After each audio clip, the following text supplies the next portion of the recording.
falar essa noite sobre essa questão da capacitação. Quando a gente pensa em capacitação, nós pensamos sempre que algo vai acontecer, vai transformar, e parece que a gente vai ficar diferente. E é verdade isso, porque para isso vem a capacitação, nos capacitar e transformar a nossa realidade. Mas nós estamos vivendo hoje um momento de super-heróis, né? Os mais velhos aqui, né, estão acostumados com o gibi, né, de super-herói, olhar gibi de super-herói. E agora o gibi está no cinema, né? Agora é moda, o super-herói no cinema.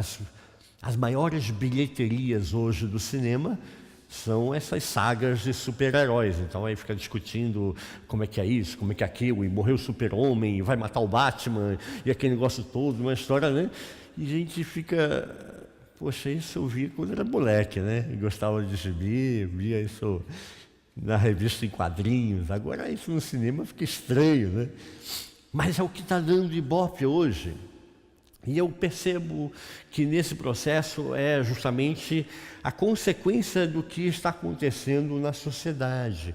Nós temos pessoas com 40, 50 anos que não amadureceram, ainda continuam adolescentes, ainda continuam na adolescência. Então eles trazem para os seus 40, 50 anos ainda a história em quadrinhos, o seu gibi, a sua história, né? E o que está em voga hoje, o point do momento, não é o super-herói que vai, que faz, que lança raio, né, que faz e acontece, mas o super-herói que quer ser humano, que ele quer ser mais ser humano. O super-herói quando morre, a morte do super-homem, a gente fica assim, morreu o super-homem, foi uma choradeira no cinema, né? E é interessante isso, porque você começa a ver que o super-herói hoje, ele tem uma carga, um estresse muito grande de ser super-herói. Ser super-herói é um estresse muito grande. E eu queria falar um pouco sobre isso com você essa noite. Essa questão das cargas, dos estresses, das situações que vêm angustiar a mim, a você. E, de certa forma, a gente vai para o cinema querendo... o remédio é o contrário, né? Eu quero virar super-herói, eu quero, né, botar uma capa vermelha, sair voando para trabalhar, né, Tony? Vou trabalhando de capa vermelha, chego lá e eu faço, aconteço, e eu sou, né, o tal, né? Mas isso não acontece. E para pensarmos, então, em capacitados por Deus, eu queria trabalhar um conceito que está acontecendo muito fortemente hoje nos Estados Unidos, é uma discussão muito grande, que é o conceito do antifrágil. Antifrágil. O conceito de antifrágil, que está sendo discutido hoje nos Estados Unidos, foi levantado por um pesquisador, Nassim Nicolás Taleb. Depois você pode, pela internet, olhar, tem como você comprar o livro dele, e o livro é Antifrágil, de Nassim Nicolás Taleb. Escreveu isso em 2012, e ele tem trabalhado muito para empreendedores, para o que está começando um negócio, para o que está falando de mercado de trabalho, o que está falando sobre as ações na bolsa e tudo isso. E está sendo muito interessante porque, a princípio, a ideia dele era focar para o microempresário, para o microempreendedor, e a coisa saiu dessas quatro paredes e está abrangendo outras áreas. E esse livro, Antifrágil, em inglês Antifragile, né, que saiu em 2012, ele vem falar para nós sobre a incerteza.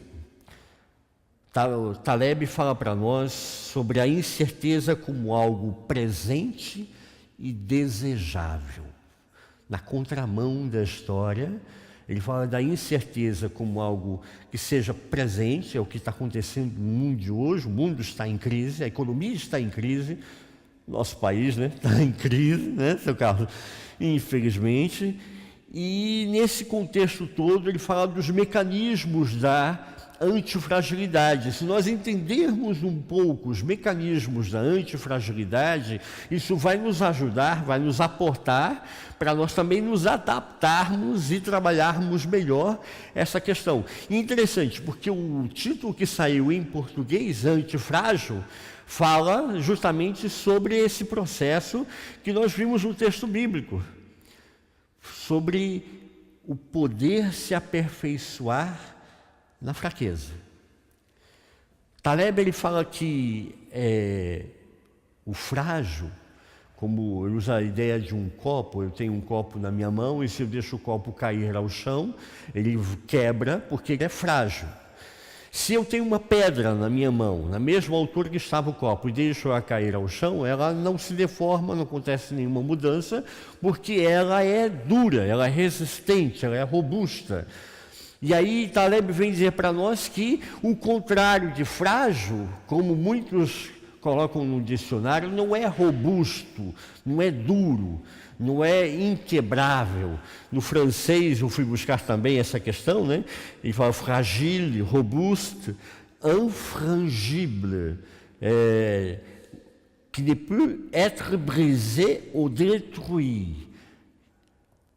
E Taleb vem dizer para nós que o antifrágil não é o duro, não é o robusto, mas o antifrágil é aquilo que não somente ele não se quebra com a agressão, com os estressores que ele fala no mercado de ações, no mercado hoje financeiro, existem os estressores. Ele fala assim, não somente ele não se quebra com os estressores, mas ele melhora.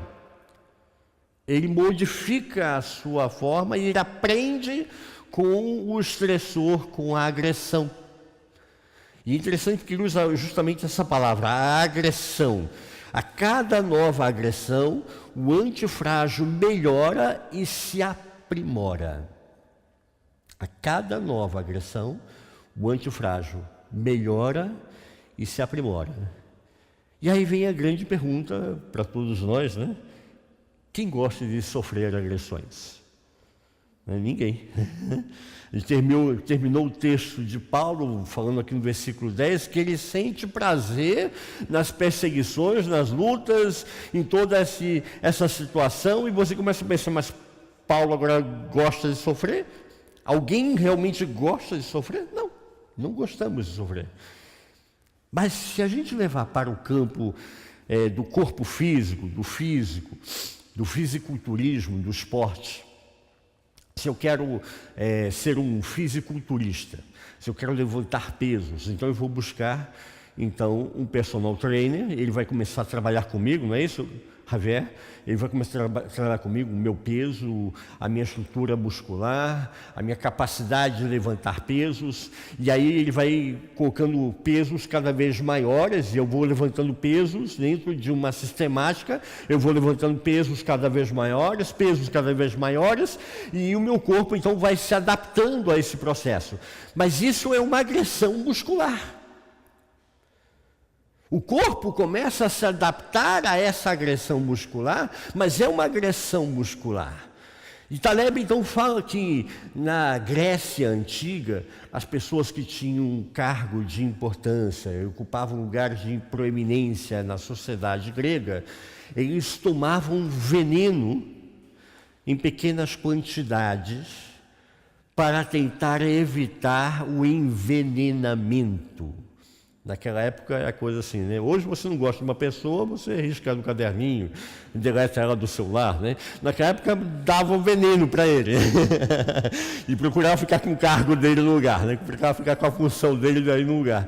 E para evitar justamente esse processo, as pessoas tomavam pequenas doses de veneno para criar uma certa resistência no momento em que ele for envenenado, então ele ter uma resistência. Nós falamos do parte física, mas se nós pensarmos na educação, Taleb fala também da educação.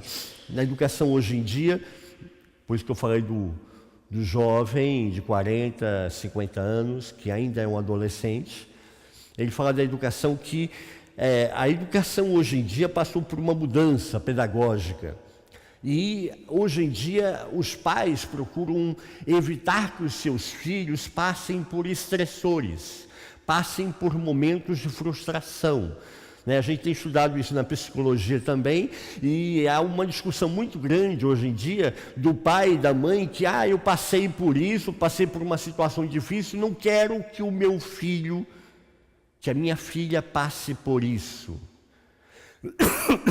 E justamente esse é o processo que evita ele de crescer nesse processo. Porque quando ele evita do filho e da filha passarem pelos estressores, ele evita do filho e da filha de se adaptar às suas frustrações. Então, quando ele tiver a fase adulta, chegar na fase adulta, tiver que enfrentar as frustrações do seu dia a dia, ele não vai conseguir lidar com essas frustrações porque ele não teve esse caminho de preparação. E aí nós temos adultos hoje frustrados que não sabem lidar com coisas simples. E aí Taleb então usa como exemplo também nessa questão da educação, ele usa outro exemplo da Grécia Antiga, ele fala da Hidra de Lerna.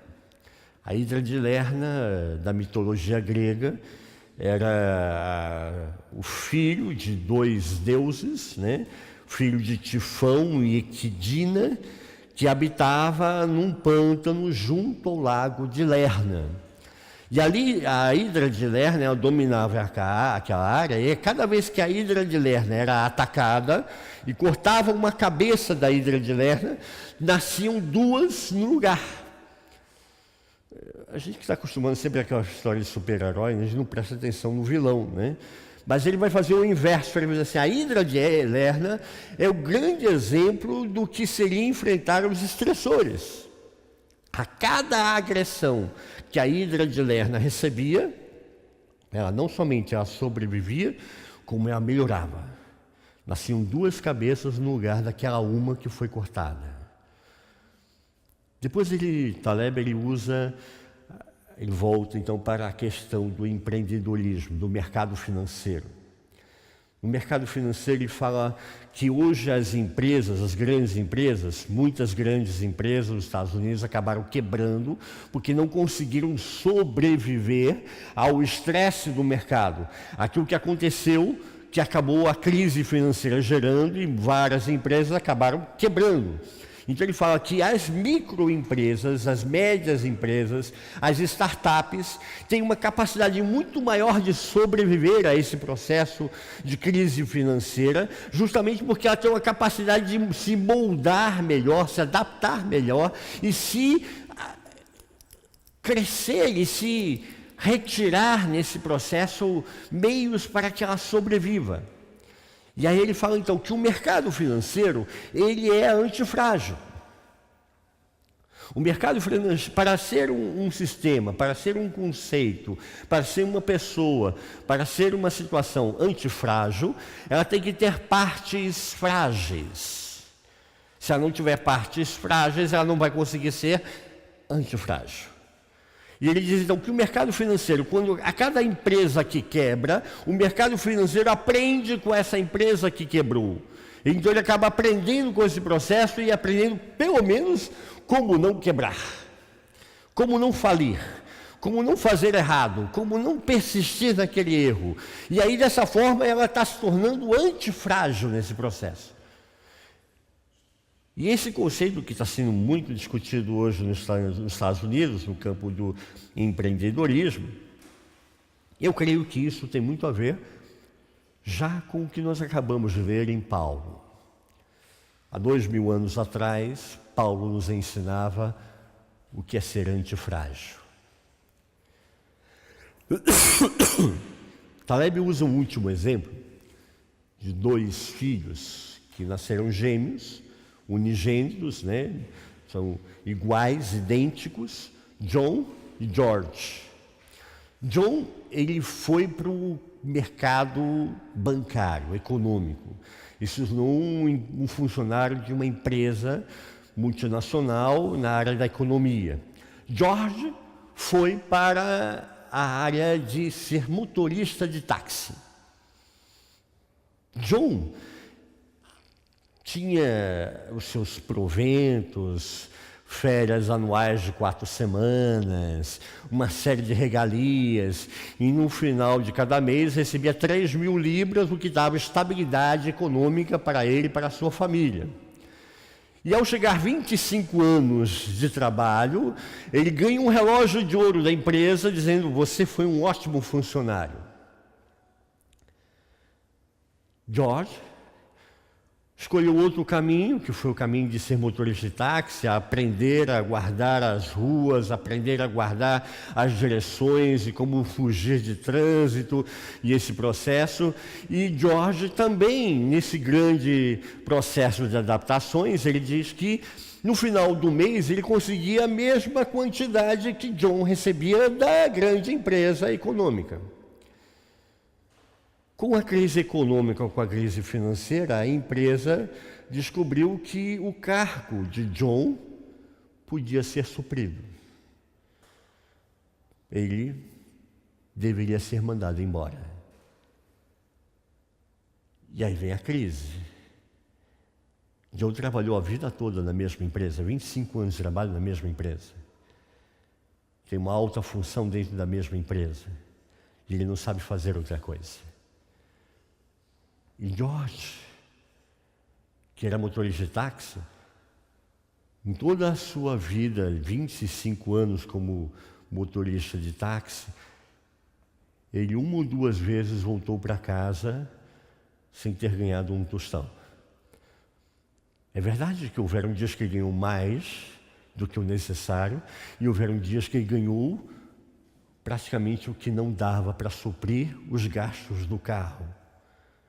Mas no final do mês ele conseguia sempre levantar o suficiente. Então ele sempre estava se adaptando. Se essa área não está me trazendo clientes, ele mudava o trajeto e ia para outra área que pudesse buscar clientes. Se isso que eu estou fazendo não está sendo suficiente, eu vou adaptar o meu táxi para que ele possa então buscar novos clientes e eu tenha uma clientela aí especial. E as pessoas vão começar a me procurar, em vez de eu ir procurar o cliente vai me procurar porque eu tenho um atendimento especial. Então, na verdade, George está sendo o antifrágil da história. Com a fragilidade, ele cresceu, ele aprendeu. Com os estressores, ele cresce, ele aprende. E é interessante o que nós vemos aqui no capítulo 12 de Coríntios. Paulo nos fala justamente sobre nos adaptarmos aos estressores. Paulo, nesse texto, eu quero que você mantenha a sua Bíblia aberta para a gente focar aqui em 3 pontos nesse texto, essa noite. 1 Coríntios 12, versículo 1 em diante, ele diz assim: se é necessário que me glorie, ainda que não convém, passarei as visões e revelações do Senhor. Conheço um homem que em Cristo, que há 14 anos foi arrebatado até o 3º céu, se no corpo ou fora do corpo, eu não sei, Deus o sabe. E se o tal homem, se no corpo ou fora do corpo, não sei, Deus o sabe, foi arrebatado ao paraíso e ouviu palavras inefáveis, as quais não é lícito ao homem referir. Paulo está falando da sua experiência com Deus. E aqui uma experiência profunda com Deus. Paulo está falando de um momento de arrebatamento, algo que nós vemos em alguns momentos em toda a historiologia bíblica. Nós vemos isso acontecer com Enoque, nós vemos isso acontecer com Elias, nós vemos acontecer com Ezequiel, mas são momentos especiais e Paulo então fala: eu tive uma experiência sobrenatural. Então Paulo está falando da sua experiência sobrenatural com Deus. Ele está aqui abrindo o seu coração, desnudando o seu coração. Ele está falando da sua experiência pessoal com Deus, e para nós deve ser um momento assim de muita reverência ao lermos esse texto, porque nós estamos entrando num momento muito particular da vida de Paulo. Paulo teve uma experiência profunda com Deus. Não vale a pena a gente ficar discutindo aqui terceiro céu, segundo céu, primeiro céu, quarto céu, 10º céu, né? Isso aí deixa para o Isaías, que está estudando teologia, depois ele faz um sermão e vem explicar para a gente depois, tá bom, Isaías? Aí ele traz isso para a gente depois. Mas ele está falando aqui sobre uma coisa muito importante. A fragilidade, ele começa a dizer. Se é necessário que me glorie, ainda que não me convém, Paulo está falando assim, não é legal que você comece a se achar muita coisa, né? Ainda que não me convém, passarei as visões e revelações do Senhor. Paulo está usando aqui uma linguagem bem humilde, ele fala de si mesmo, mas não fala que é ele. Conheço um homem, né?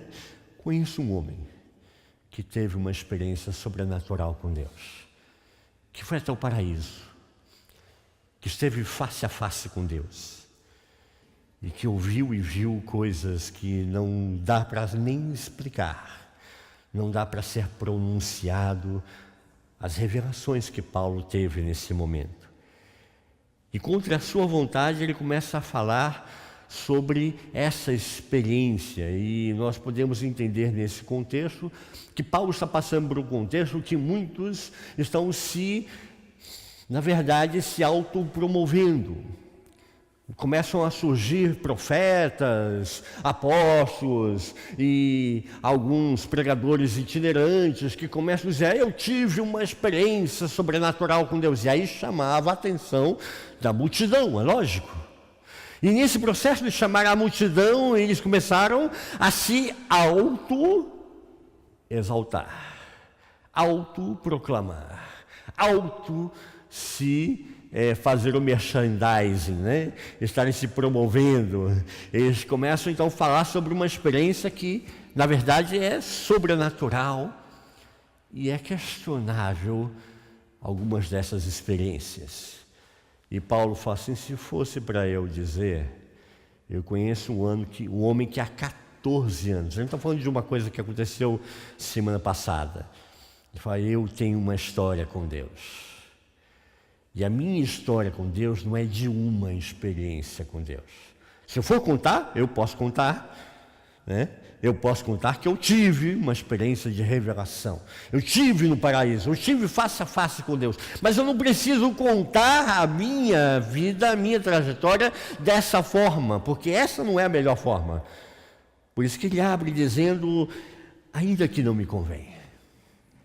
Ainda que não me convém. Então, nesse momento, Paulo, falando da sua experiência, ele resolve então dizer do que eu vou me gloriar. Eu vou me gloriar nas minhas fraquezas. Nas minhas fraquezas eu vou me gloriar. Versículo 5 ele diz, de tal coisa me gloriarei, não porém de mim mesmo, salvo nas minhas fraquezas. Então Paulo agora começa a falar sobre esse conceito do antifrágil. Paulo trabalha conosco a fragilidade humana.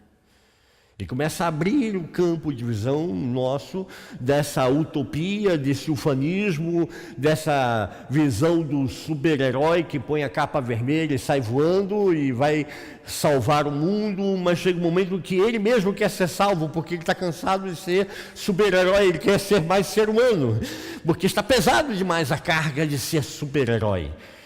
Então Paulo começa a falar da sua fraqueza.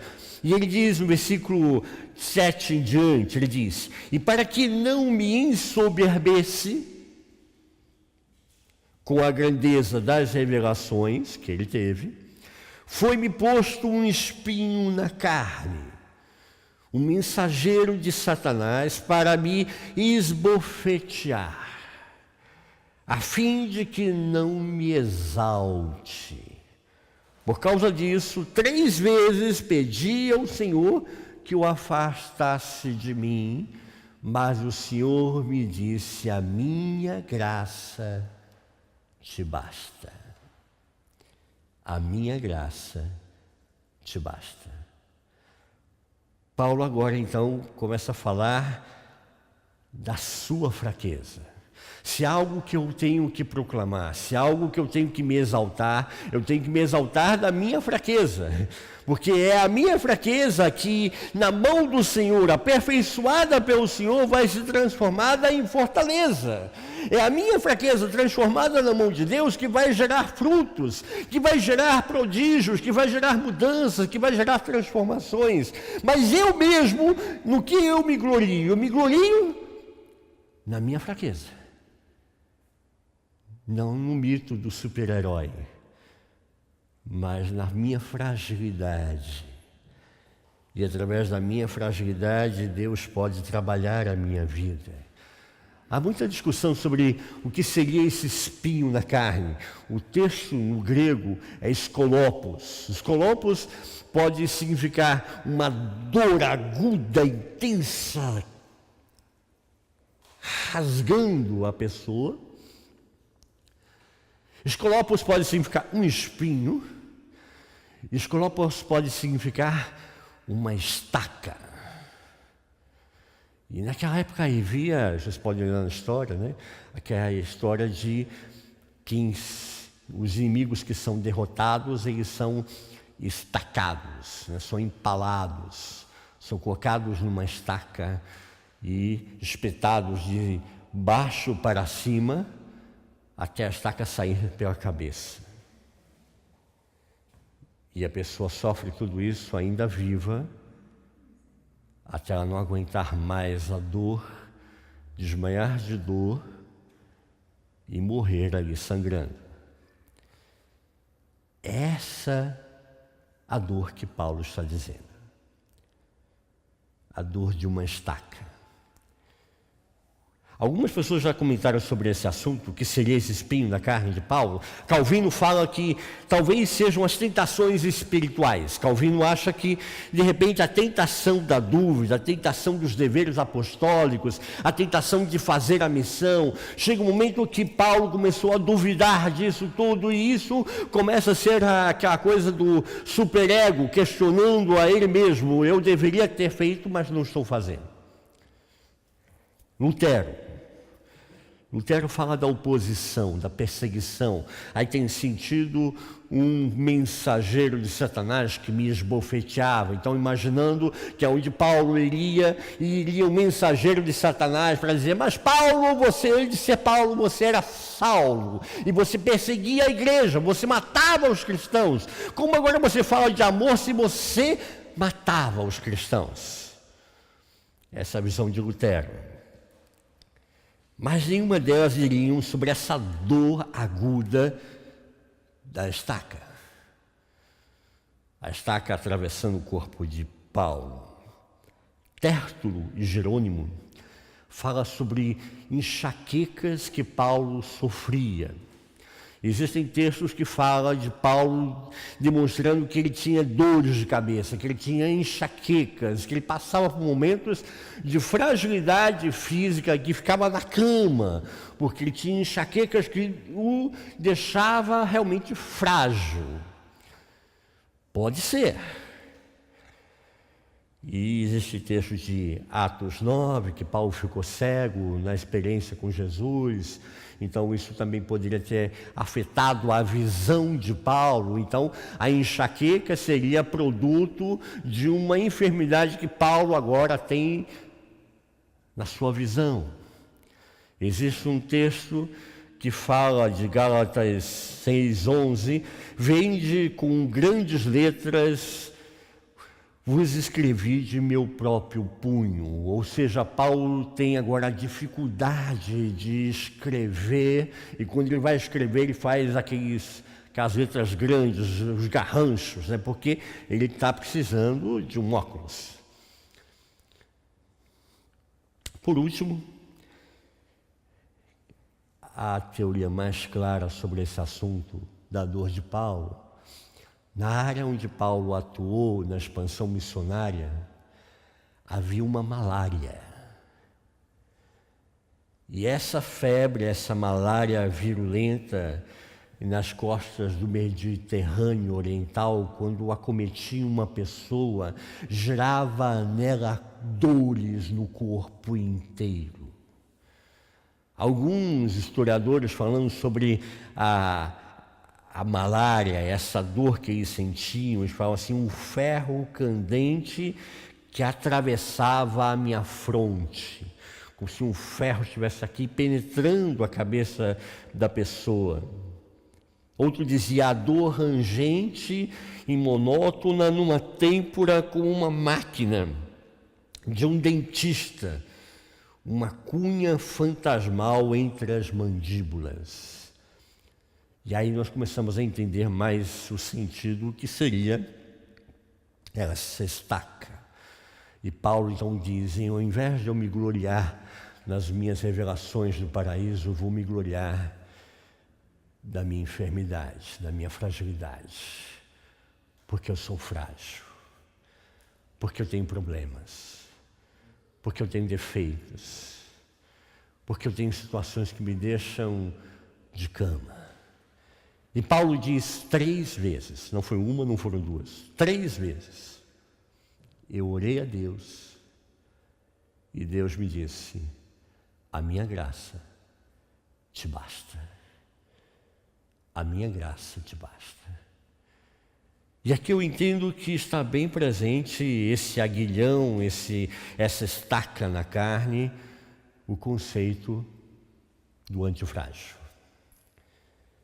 E aí Paulo vem encerrar sobre essa graça. O que é essa graça que Deus fala para ele depois de orar 3 vezes? Não é porque Paulo orou errado, ou porque Paulo não soube pedir, porque ele pediu 3 vezes. Então está claro que Paulo soube pedir, pediu corretamente, pediu: Deus, me tira esse espinho na carne, essa estaca.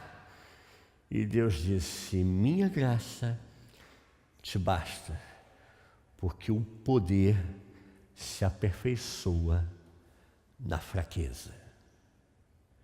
Porque o poder se aperfeiçoa na fraqueza. Versículo 9, ele diz assim: então ele me disse: a minha graça te basta, porque o poder se aperfeiçoa na fraqueza.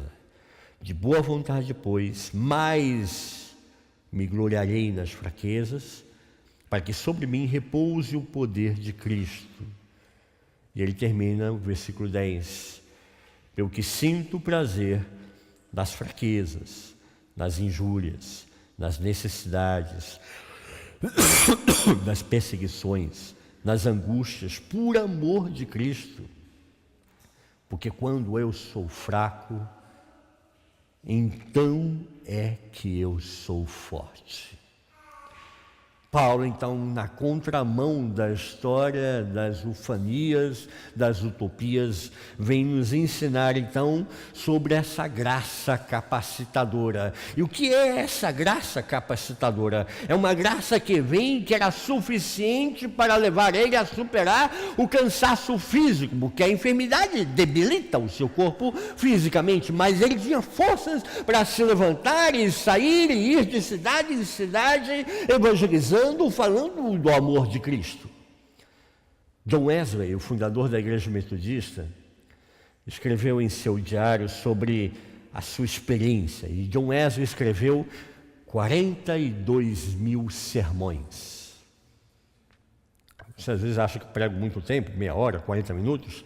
O sermão de Wesley era em média 3 horas. E tem uma situação que ele passa 6 horas pregando. Ele começou a pregar, veio assim uma chuva, né? Veio assim um momento de chuva, ele ora, levanta a mão, ora, a nuvem para, e bom, agora que a nuvem parou, vamos continuar pregando mais 3 horas. Ele prega mais 3 horas daí em diante. E John Wesley, depois de caminhar em todo esse processo, diz que, pela média que se tira, caminhou 7.000 quilômetros por ano. E não tinha avião, não tinha carro, não tinha moto, era cavalo. 7.000 quilômetros por ano no lombo de um cavalo, não é bolinho não. Mas Wesley termina a sua vida e diz assim: maravilho-me de mim mesmo, que nunca me canso, nem pregando, nem viajando, nem escrevendo, porque é essa obra de Deus e tudo Ele pode. Tudo Ele pode. E aí nós começamos a entender a nossa fragilidade. Quando eu ponho minha fragilidade na mão de Deus, é Ele que pode. Ele vai transformar a minha fragilidade em fortaleza. Essa graça era suficiente para a dor física. Paulo escreve que ele passa por toda essa experiência, mas ele tem forças para seguir adiante. E ele continua enfrentando as dificuldades. Saiu recentemente um livro, um filme, deve estar no cinema, Paulo, o Apóstolo. Sugiro que veja esse filme, tem na internet, é muito forte. Paulo está em Roma, escrevendo sua última carta, e dali ele vai ser morto. Ele sabe que vai morrer.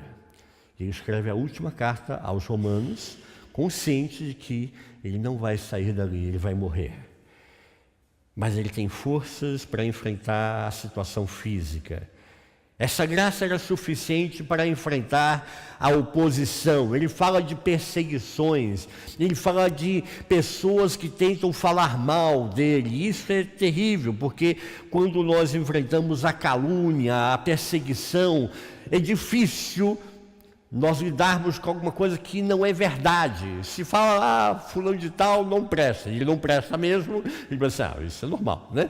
Agora, se ele não é assim, se não é assim a história verdadeira, ele vai se sentir caluniado. E a pior coisa que tem é você se sentir caluniado de uma coisa que você não fez, que você não fez em momento algum da sua história. E essa graça superava a situação equivocada, do cruel, da calúnia. E então Paulo nos ensina aqui que esse conceito da antifragilidade só pode acontecer quando a graça de Deus vai usar o meu corpo físico frágil, débil, que pego resfriado, né? Que fico doente, que caio de cama, que sou caluniado, que sou perseguido, que não tem dinheiro para pagar todas as contas e a gente fica superando as faturas, né? Que as coisas não são super presentes, super maravilhosas, não há uma ação de super-herói dentro de casa. Tem pessoas que pensam que na casa do pastor vem anjo servir, né, no almoço, né? O senhor quer mais um franguinho? Esse aqui é grelhado e nós fizemos um ensopado, o senhor quer escolher? Né? Não existe isso. Não existe anjo que vem servir frutas do paraíso para a gente comer em casa, né? A gente tem que lidar com as suas dificuldades, com o dia a dia. E a gente começa então a ter consciência de que todos nós estamos no mesmo barco.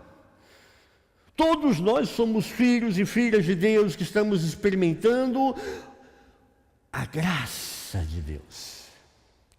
E essa graça de Deus é que nos leva a superarmos as dificuldades. Podemos entender, então, o conceito de Taleb do antifrágil, que eu aprendo com a minha fragilidade. Se eu não aprender com a minha fragilidade, vou continuar sendo frágil. Mas se eu aprendo com a minha fragilidade, eu vou começar, no mínimo, a não repetir os mesmos erros do passado.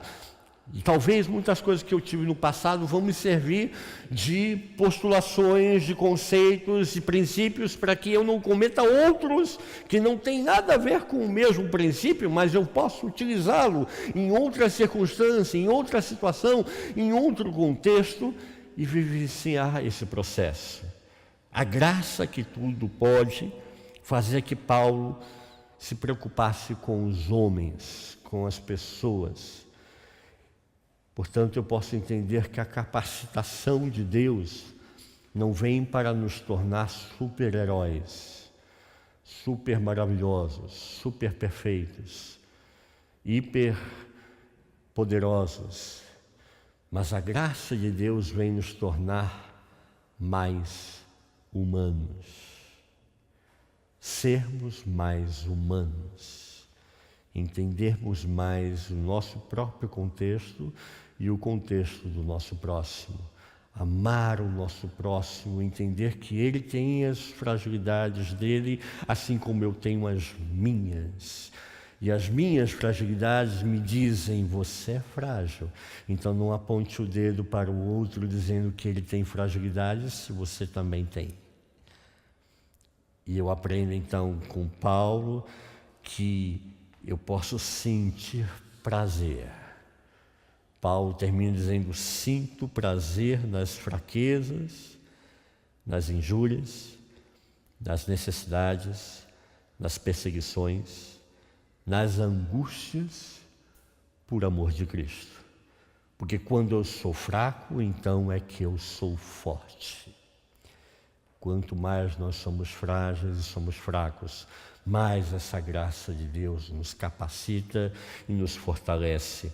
Paulo nos ensina, então, o conceito de antifragilidade através da capacitação de Deus. Deus não me capacita para me tornar super-herói, super-homem, mas para me tornar homem, ser humano, e expressar esse amor de Deus às pessoas ao meu redor.